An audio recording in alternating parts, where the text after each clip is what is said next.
ज्ञानतिमिरन्धस्य ज्ञानञ्जनशलाकाय चक्षुर्मीलितं येन तस्मै श्रीगुरवे नमः. Sadhus to his home. You going? Yeah. Going to the airport? Where are you going? Oh, work. You're not going anywhere.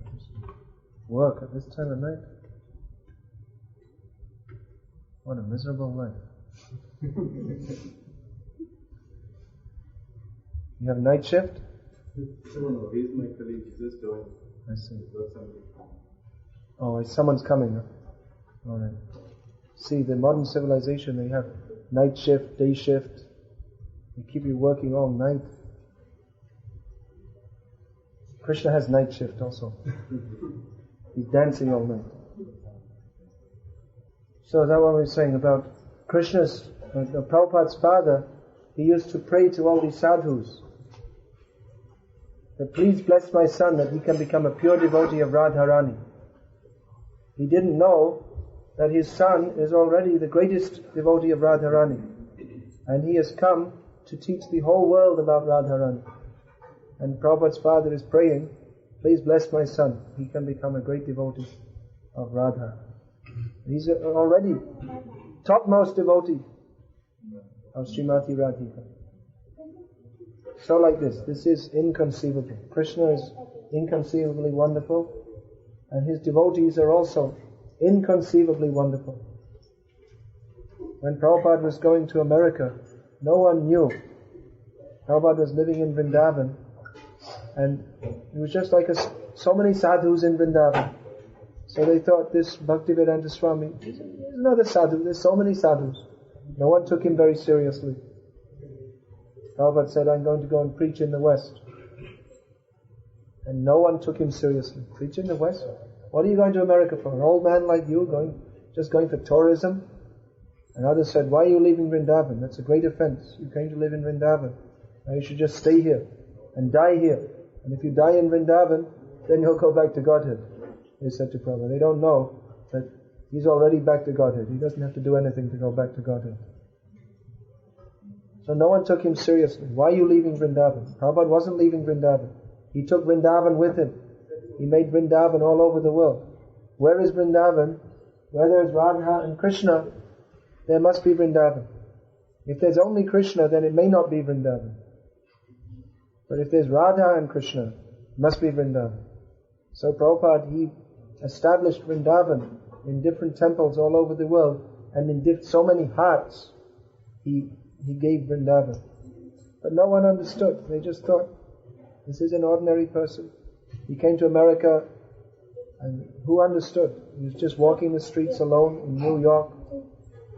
And then, gradually, he developed and taught everyone how to be Krishna conscious.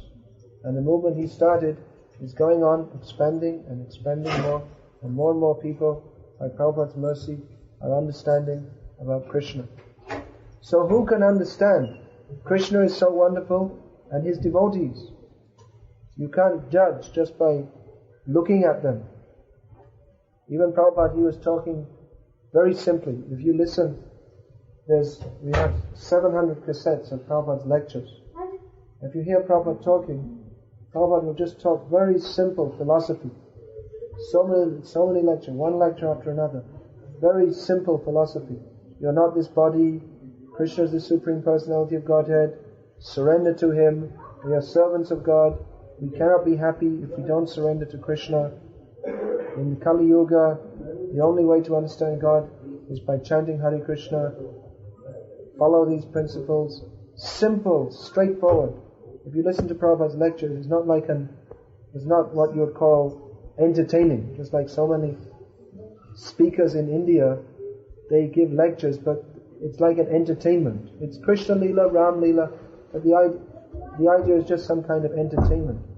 Or even if someone's speaking philosophy, usually they like to talk in such a way that they like to show off their learning, see how much I know, and like this. But Prabhupada wasn't like that at all, just speaking very simply.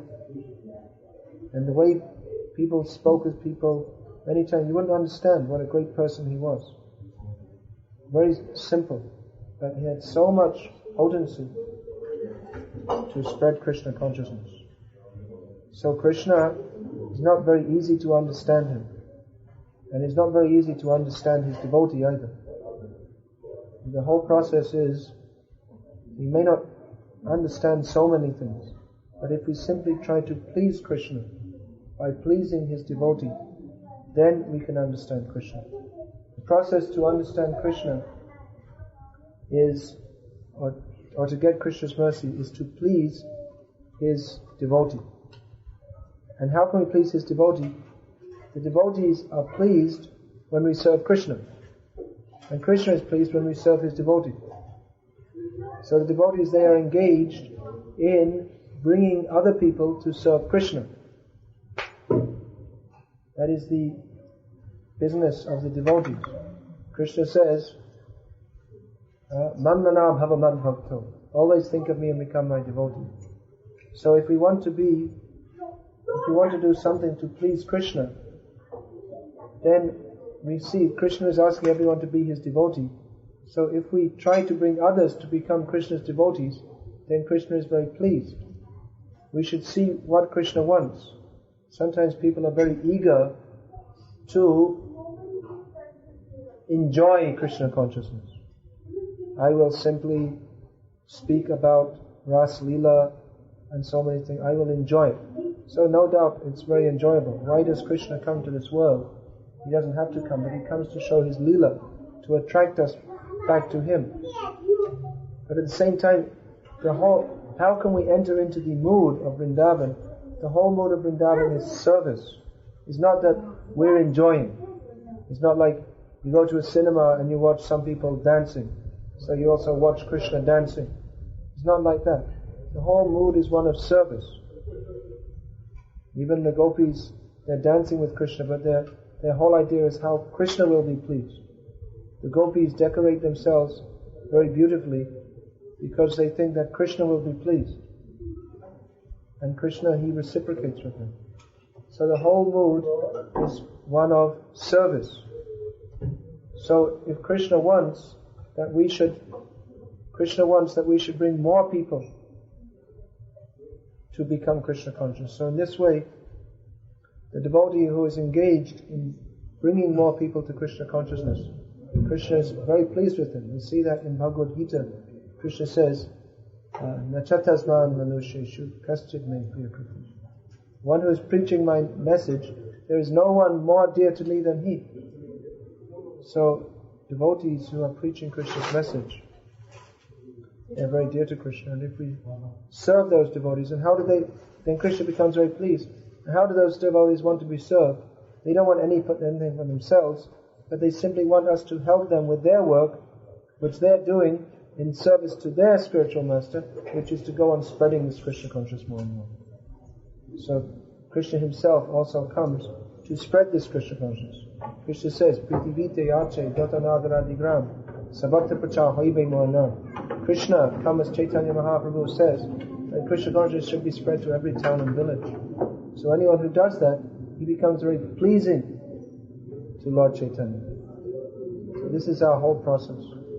Krishna is very difficult to understand. But if we just accept even theoretically that Krishna is the Supreme Personality of Godhead and I am his servant, therefore we should serve him. And if we do that service, then gradually we can understand Krishna. And when we understand Krishna, then our life is perfect. So Krishna consciousness is very enjoyable, completely perfect, completely pure. It gives us the best results. People all over the world are taking to Krishna consciousness more and more. Directly, people are becoming devotees, and indirectly, people are accepting reincarnation, vegetarianism. This morning I was seeing so many people are playing computer games where they have some idea of some cosmic power from beyond the universe, who has all kinds of wonderful powers. So this is preparing people to accept the reality of the spiritual world. So in so many ways there are so many good signs that this Krishna conscious movement is just going to spread more and more and more and more. Preaching is a struggle, no doubt. But gradually it's becoming easier and easier. In the beginning it was more difficult because no one knew anything. Now people know about our movement. Among Indian people, there's a good respect for that. We've distributed many, many books and many people have read them. So the more we preach, the easier it becomes actually. Because the more people become exposed to Krishna consciousness, the more they become inclined to accept these principles. So, we should go on with this. Studying Bhagavad-gita, chanting Hare Krishna, preaching the message of Krishna. And our life will be very happy. And we will become happy, seeing others become happy in Krishna consciousness. And our life is guaranteed success. Go back home, back to Godhead. To dance eternally with Krishna. So all in all, it's a very good proposition to be Krishna conscious. Those of us who have taken it up, we're very, very fortunate. We should know how fortunate we are. Go on with that process and try to make others fortunate also by spreading Krishna consciousness. Hare Krishna. Any question? Yes, Mataji, in fact, you were asking me. Only with chanting will be delivered. Yes. Chant. I mean, if I do you can cook for Krishna also. No, if I do what do you like to do? I mean, I don't always get this. No, but what do you like to do? What do you like to do? What are the things that you like to do? Actually, I don't do much, just housework. So I have enough time, I chant. But not always, devotionally, only mechanically. Do you like to, maybe you like to cook for Krishna also? Yeah. Why don't you do something, chant and do some service, do something which will please Krishna. Yeah, I'm trying. Then you'll be very happy. Yeah, I'm trying. Chant, you could make some mala, get some flowers, make some mala for Krishna. When there's a special festival, you can come and cook. We've been having last 2 days Bengali style prasad, just like Chaitanya Mahaprabhu used to like. Krishna, he's eating more like UP style. Chaitanya Mahaprabhu is eating more Bengali, Oriya style. So Chaitanya, in South India, he eats South Indian style. Krishna, he also likes different kinds of food. So he comes in different places to take different kinds. So you can also please Lord Chaitanya by just think how to please Krishna. Mechanically, will it work? No, but what I'm saying is do something to please Krishna. Apart from chanting, do something. Do something to please Krishna, something nice. Do something nice for Krishna. Krishna consciousness is very nice. Any other question? Have any question? What about yourself? Last night you were asking. I think in these Gulf countries we should have plenty of festivals because we can't do many outside activities. So maybe we can do more inside activities. At least the devotees.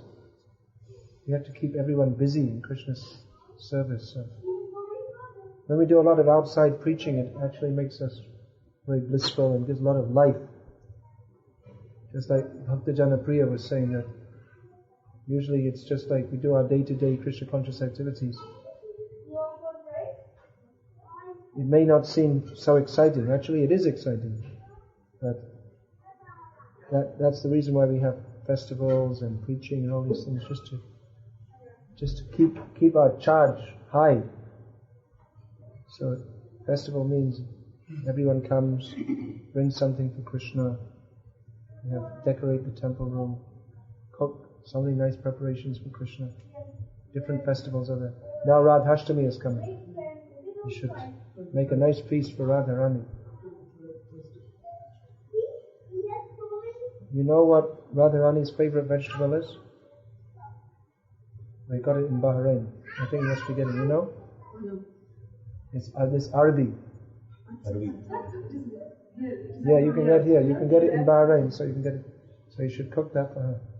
In Vrindavan, in all the Vrindavan area, at time of Radhashtami, the price of Arabi goes up like anything. Because everyone wants to buy for cooking. So you can cook. A nice festival. If we please Srimati Radhika, then it will be more easy to please Krishna. She's more easy to please. Krishna's a little tough sometimes. But Prabhupada explained that Radha means she's the soft-hearted feminine counterpart. As womanly nature is generally soft-hearted. So, if we can please Radha, she's more easy to please, like the trick. So then she's pleased and she'll say to Krishna, just see, such a nice devotee. And if Radha recommends, then Krishna will accept. So Prabhupada said, when you come to the temple, bring a flower for Radharani. Give a flower to Radha and she'll give to Krishna. Don't give to Krishna directly. Another time he used to say that if you should decorate Radha more nicely than Krishna. And then Krishna will never leave. He'll always stay. Actually, to understand Radharani, not very easy. Not very easy. The exalted love of Radharani for Krishna. Very high subject. Not very easy to understand. But anyway, we are worshippers of Radha Krishna. In the line of Chaitanya Mahaprabhu, we are worshippers of Radha Krishna. So we try to please Radharani. Give her a flower. We can ask her for some benediction, how we can cook nicely for Krishna. In Bengal, in the Bengali Vaishnava families, or in the temples, if we say that, oh, you cook very nicely for Krishna, then what will they say? Do you know? They'll say, all the mercy of Radharani.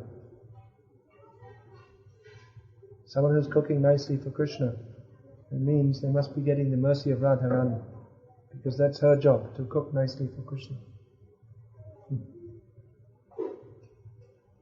Alright, so we'll finish then? Shall we finish?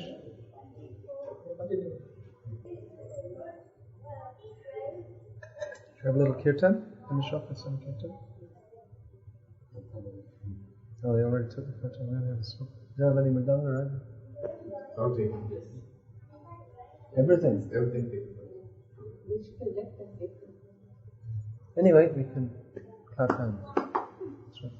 When Chaitanya Mahaprabhu first when he went to East Bengal, he told all the people,